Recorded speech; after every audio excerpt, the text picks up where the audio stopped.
Assalamualaikum warahmatullahi wabarakatuh. Kembali dengan saya Alif Berhantoro. Oke, kita mari lanjutkan seri belajar kita mengenai web developer. Pertama-tama kita akan sedikit merekap yang kemarin karena saya kurang membahas sedikit mengenai role-role di front end. Kita buka lagi di roadmap.sh. Tapi untuk sekarang saya ingin spesifik membahas mengenai front end. Nah, di front end sendiri kita akan mempelajari banyak hal di sini, tapi nanti akan sedikit saya kompres sedikit-sedikit. Dan untuk lebih lengkapnya bisa dilihat di sini atau pada awalnya saya kira front end adalah hanya sebatas ini saja. Kita hanya tahu internet, HTML dan CSS JavaScript sudah bisa. Ternyata wow, masih banyak hal lainnya yang ternyata tugas frontend tidak hanya menampilkan HTML CSS tapi juga menghubungkan antara sisi klien, sisi user dan sisi user yang akan memasuki website dengan database yang dikelola oleh seorang backend. Secara singkat seperti itu dan lebih lengkapnya seperti ini, belajar ini itu. Oke, lanjut.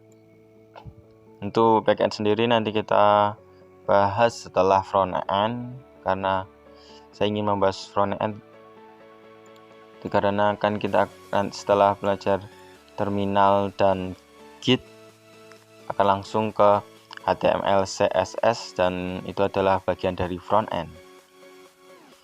Jadi kita harus mengetahui sedikit-sedikit mengenai front end karena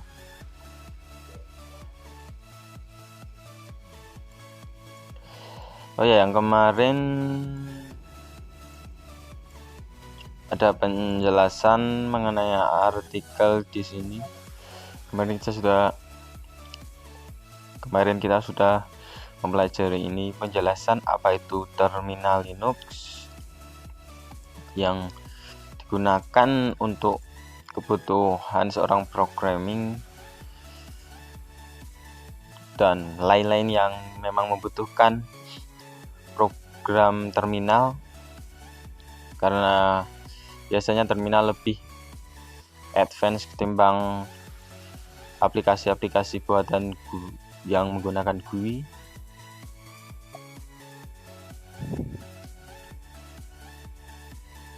Walaupun sekarang sudah banyak aplikasi-aplikasi GUI yang sudah sangat membantu, tapi untuk masalah sisi server kita memang perlu memahami apa itu shell command terminal Linux.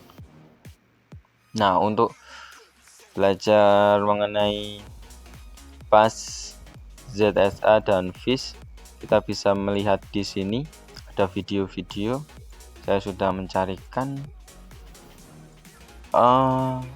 Sepertinya ini belum di. Oke.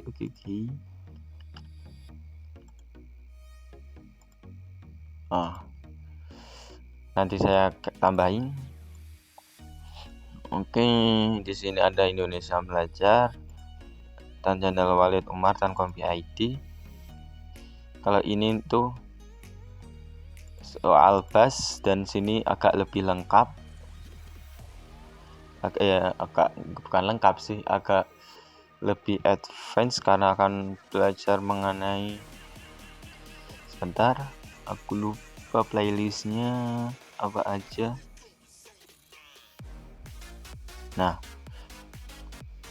lebih mengulas stress CLI, menghadirkan fasilitas bin pada konsol, konfigurasi terminal internet, konfigurasi seperti ini. Harusnya ini di sini yang terakhir. Oke.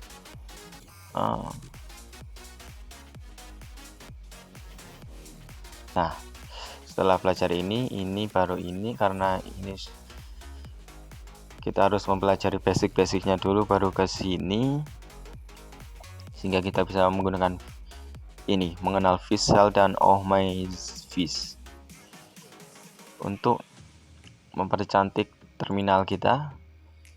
Kalau saya masih menggunakan Bash yang mungkin nanti saya pindah juga, tapi belum sempat. Nah, kalau saya seperti ini, karena kalau biasanya kan terminal begini kan. Nah, kalau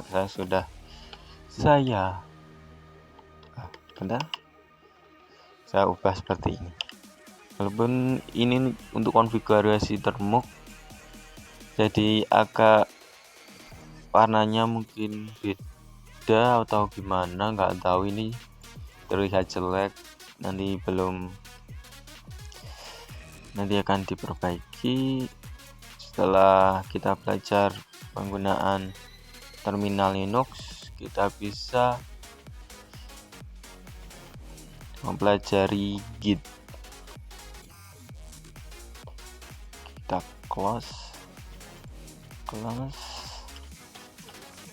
Git docs. Oke, kita create yang baru.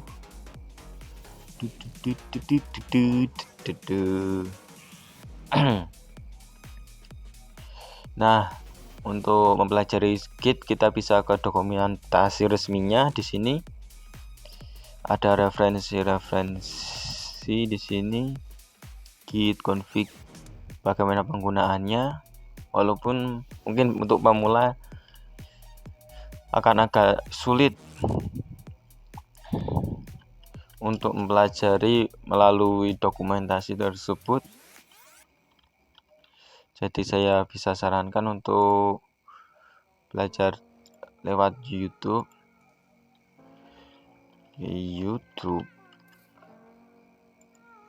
untuk mempelajari basicnya.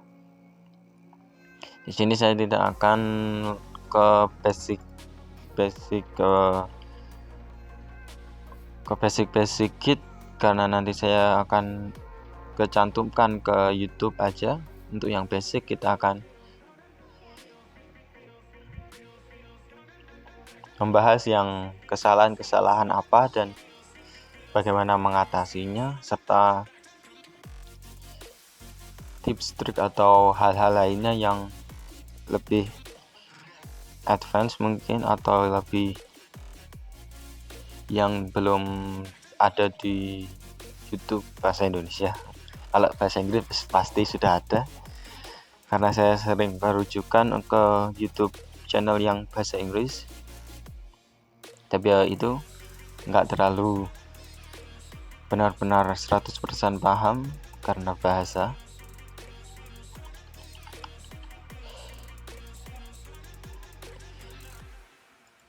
Kita bisa cari di sini, belajar Git.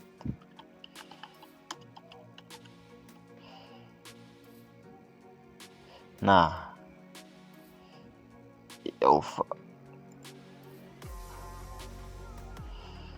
kita bisa ke ini, kedua channel ini bagus semua keduanya. Cara penyampaiannya, kalau ini belum nonton saya karena ini saja sudah cukup untuk mempelajari basic-basicnya, sehingga untuk yang lebih lanjut saya melalui dokumentasi. Untuk Git sendiri bisa kita gunakan tidak hanya untuk coding, tapi juga untuk hal-hal lainnya seperti penulisan, bahkan gambar sekalipun, karena Git tidak hanya menyimpan sebuah perubahan pada codingan kita, tapi juga seluruh file-file kita, baik itu gambar ataupun hal lainnya, sehingga kita bisa gunakan untuk hal lainnya juga. Seperti contohnya kita mengedit dan menghapus foto tersebut, kita bisa mengembalikan lagi, tapi dengan catatan pasti gitnya akan membengkak karena file-filenya disimpan di folder git. Untuk penjelasannya itu secara singkat, itu git tidak akan menghapus apa yang kita sudah commit kecuali kita menghapus commit tersebut. Seperti itulah.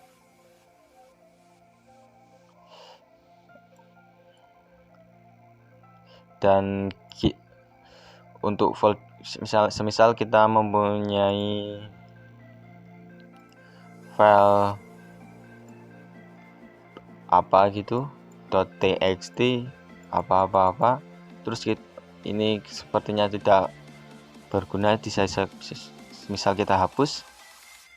Nah, nanti ada kita init git, ada sebuah file folder git ini,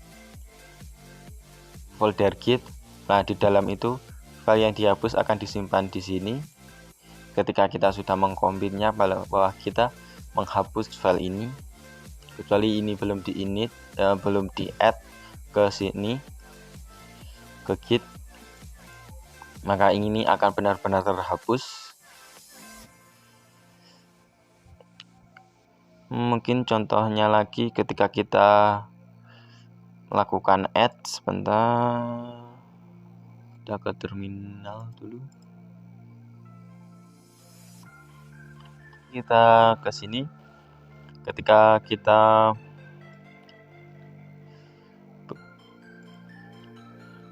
punya repository seperti inilah, ini akan disimpan di sini.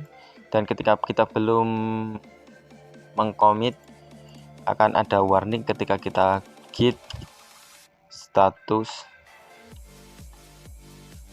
bahwa ada beberapa file yang belum disimpan di git sini. Jadi kalau kita menghapus file-file ini, maka perubahannya tidak akan disimpan di git. Jadi untuk berhati-hati, kita harus di-add dulu, di-commit dulu. Git add yaitu untuk meng-add seluruh file ini ke file git, ke folder git. Nanti kita commit, baru kita bisa ubah-ubah, commit lagi, dan kembali ke commit sebelumnya juga bisa. Seperti itu. Kalau belum di commit artinya belum tersimpan, dan ketika kita dihapus, maka perubahan itu tidak akan bisa dikembalikan lagi, seperti hanya kita menghapus file biasa. Seperti itu.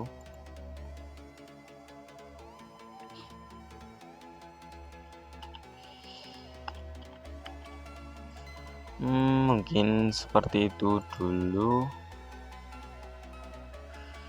Untuk selanjutnya, kalian bisa mempelajari git di sini. Nanti saya bagikan link-linknya melalui link di deskripsi.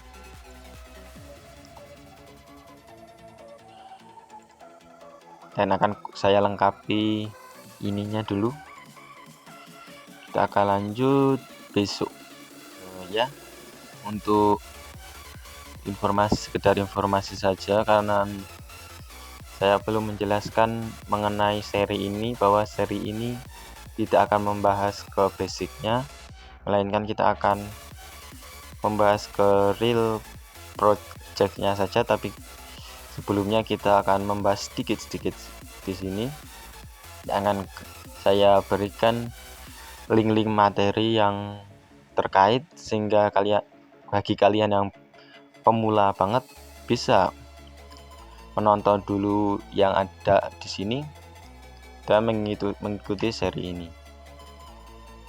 Terutama nanti setelah HTML CSS kita akan langsung ke project, nggak akan ke basic-basicnya, sehingga kita lebih cepat untuk menyelesaikan roadmap-nya.